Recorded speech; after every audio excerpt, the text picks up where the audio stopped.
mempunyai kadar kebolehjangkitan kedua tertinggi. Batuk kokol mengakibatkan keradangan dalam salur pernafasan. Paling berisiko bayi berusia kurang 6 bulan. Simptom utamanya batuk yang kerap dan berlarutan.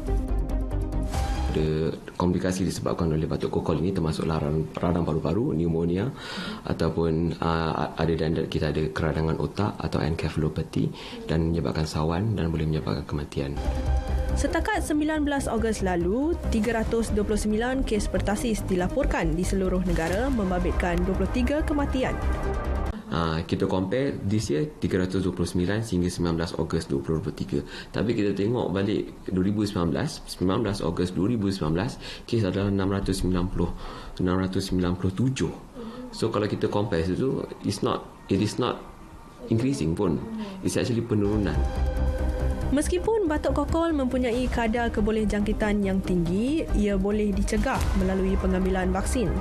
Program vaksinasi bayi disediakan melalui Program Imunisasi Kebangsaan Malaysia secara percuma. Pelalian yang kita beri adalah pada umur 2 bulan, 3 bulan, 5 bulan dan kita bagi dos penggalak pada umur 18 bulan. Kita panggil dia hexasim ataupun 6 serangkai, iaitu pelalian kita mencegah penyakit difteria, tetanus ataupun kencing gigi, pertasis, hepatitis B, polio dan HIV, Haemophilus influenzae type B. So itu kita kena tahu. Sebagai ibu bapa, kita harus tahu dan kita wajar untuk kita tahu. Penurunan kes batuk kokol sebanyak 52.8% berbanding kes yang dicatatkan pada 2019 menunjukkan liputan imunisasi melebihi 95% mampu mengawal wabak tersebut. Ibu bapa memainkan peranan yang signifikan memastikan anak-anak menerima vaksin 6 serangkai bagi mengelakkan wabak tersebut terus kembali ke negara ini. Michelle Wang, RTM.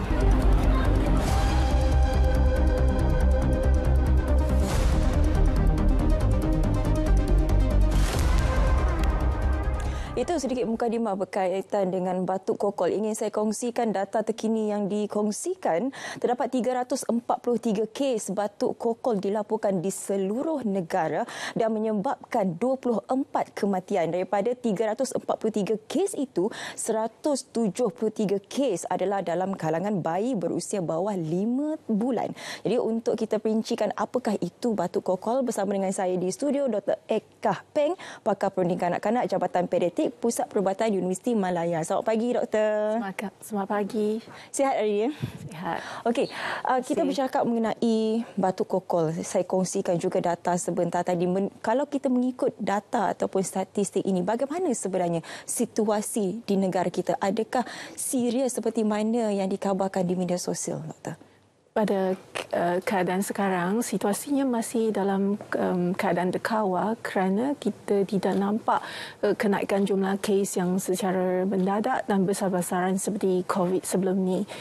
Dan selain itu, kebanyakan dari mereka yang dapat kesan dijangkiti penyakit ini, kebanyakan mereka sembuh lepas rawatan dan tidak memerlukan rawatan di hospital yang berpanjangan.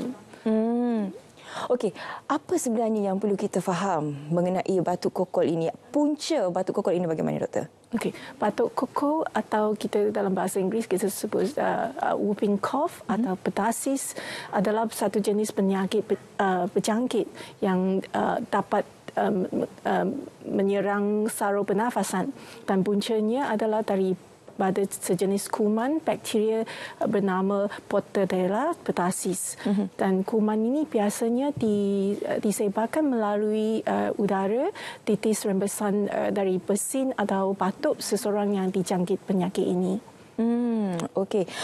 Kalau kita dah tahu mengenai batuk kokol ini dan juga puncanya, yang perlu kita faham sekarang ialah simptomnya pula. Kenapa yang kita bimbang? Kerana ianya batuk. Jadi mungkin ramai yang salah faham ianya sebagai satu batuk yang biasa, Doktor. Ya, betul. Biasanya kepada sesiapa yang dijangkit kuman ini, dah ada masa inkubasi, kita panggil incubation period. Jadi dalam gejala tidak akan muncul secara keesok harinya. Biasanya ada masa inkubasi selama lebih kurang 7 hingga 10 hari sebelum gejala muncul. Peringkat awal gejalanya adalah mungkin ringan seperti sesama, demam ringan atau kadang-kadang tak ada demam, patut ringan. Tapi selepas 1-2 minggu, kadang-kadang ini boleh berterusan, patutnya boleh jadi lebih teruk dan lebih berpanjangan, yang lebih serius dan teruk dan sampai kadang-kadang patut sampai tidak berhenti-henti, dan pada bayi ada yang boleh jadi biru sebab kekurangan oksigen, susah nak nafas. Dan kadang-kadang ada juga bayi yang muntah-muntah lepas batuk yang berterusan ini. Kalau doktor boleh kongsikan juga, ada banyak lagi penyakit-penyakit lain yang berkaitan dengan batuk ini. Tapi perbezaan di antara penyakit batuk ini berbanding dengan batuk kokol ini bagaimana? Apa perbezaan yang paling ketara sekali, doktor? Ya, memang agak susah untuk bezakan dengan sebab penyakit jangkitan saluran nafas yang lain seperti influenza pun datang dengan demam, batuk, simptom yang sama. Ya, tapi kalau virus lain pun sebenarnya batuk juga. Tapi biasanya kalau untuk macam seperti influenza, kadang-kadang demam boleh dengan demam tinggi dan sakit otot, sendi-sendi. Kalau pertasis, biasanya gejala yang lebih menonjol ialah batuk yang berpanjangan dan berterusan, yang boleh sampai minggu-minggu dan bulan-bulan tidak baik, tidak sembuh. Oh, okey. Kalau untuk yang jangkitan sesama yang biasanya boleh sembuh dalam masa 1-2 minggu.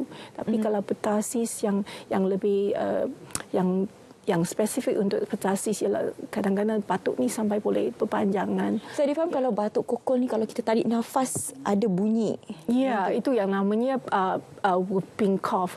Tapi bukan semua orang ada yang batuk bunyi ni. Biasanya bunyi yang macam ni ialah bayi kalau batuk berterusan sampai berpanjangan, sampai susah nak tarik nafas. Jadi pada penghujung batuk tu ada bunyi yang nyaring macam tu, whooping cough. Sebab tu namanya whooping cough.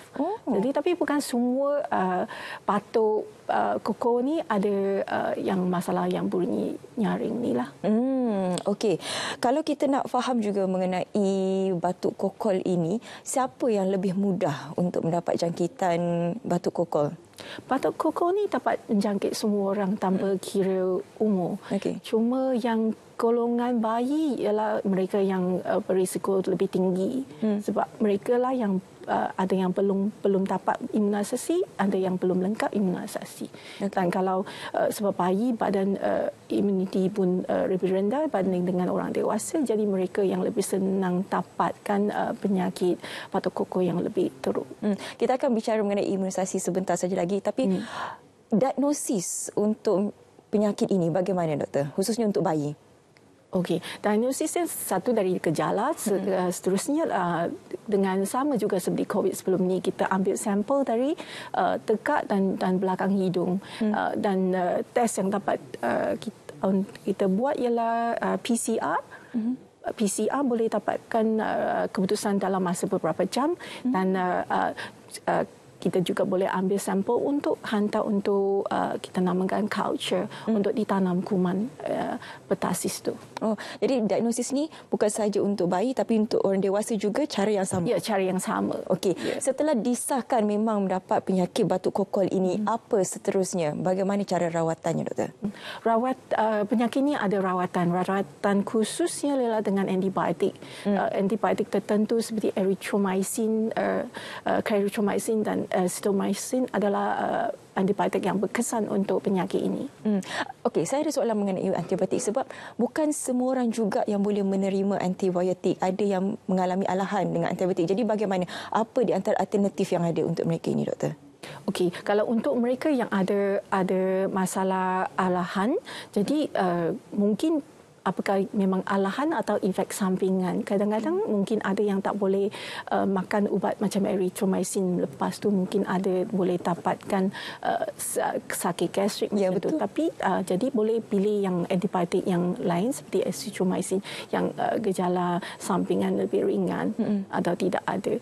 Jadi yang penting ialah jumpa doktor dengan segera atau lebih cepat kalau ada efek sampingan ke atau alahan ke, supaya rawatan yang lain seperti boleh pilih yang ubat yang lain untuk rawatan penyakit. Saya suka bila doktor kata jumpalah doktor dengan segera, tapi itulah bila simptomnya sekadar batuk.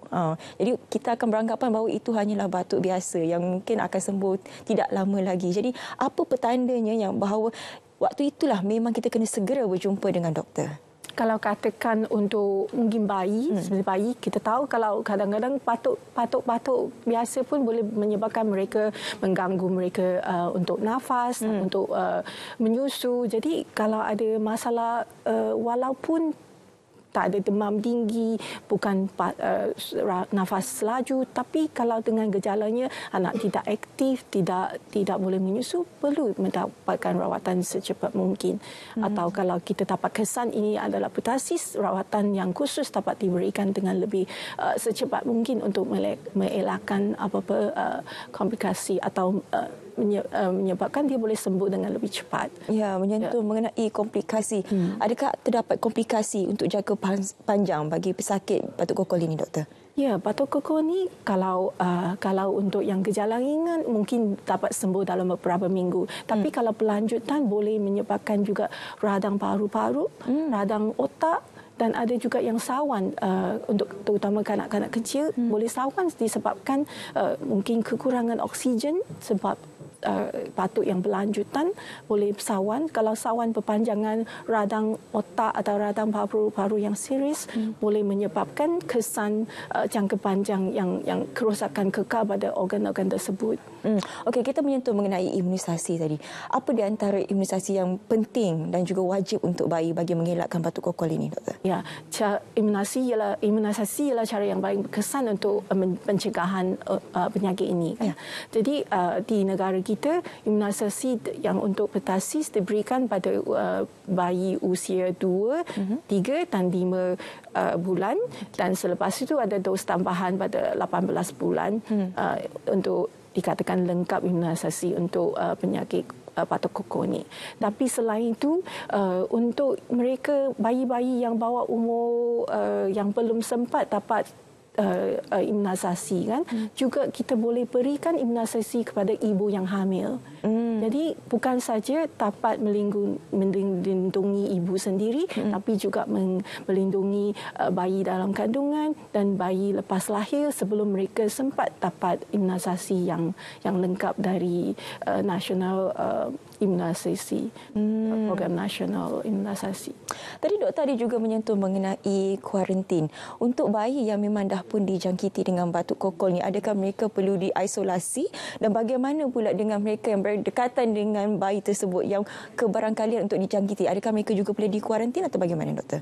Ya, biasa untuk pesakit atau bayi siapa yang dapat dikesan jangkitan ini, kita asingkan dari pesakit lain. Perlu diisolasi sebab dapat orang lain dapat jangkitan ini.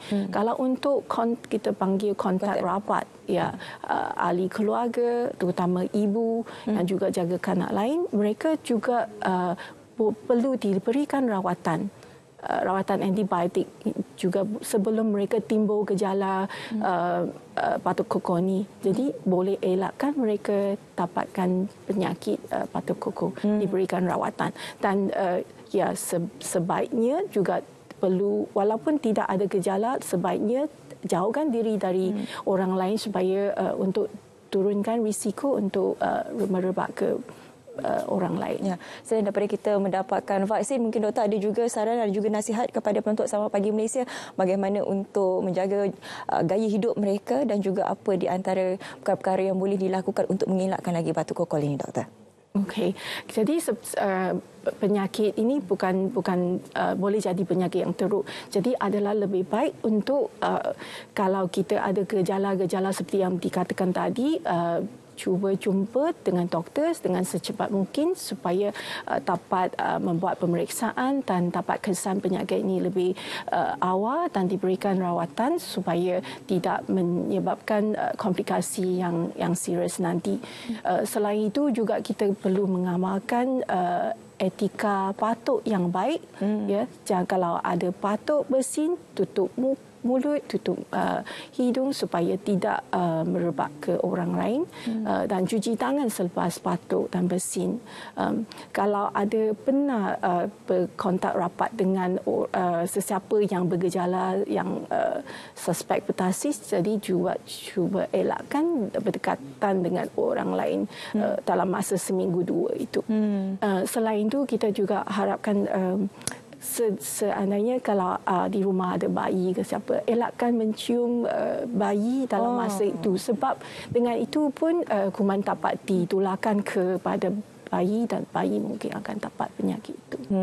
Saya rasa amalan-amalan yang lain tu mudah untuk dilakukan, tapi mencium bayi itu, walaupun kita dah tahu dah mencium bayi itu bakal mengundang pelbagai masalah kepada bayi disebabkan antibodi mereka juga masih lagi rendah, tapi itulah yang kerap dilakukan. Jadi kita harapkan kepada penonton Selamat Pagi Malaysia yang sudah pun mengetahui apakah itu batuk kokol dan bagaimana ianya boleh menjangkiti bayi terutamanya, elak-elakkan. Terima kasih saya ucapkan banyak-banyak kepada Dr.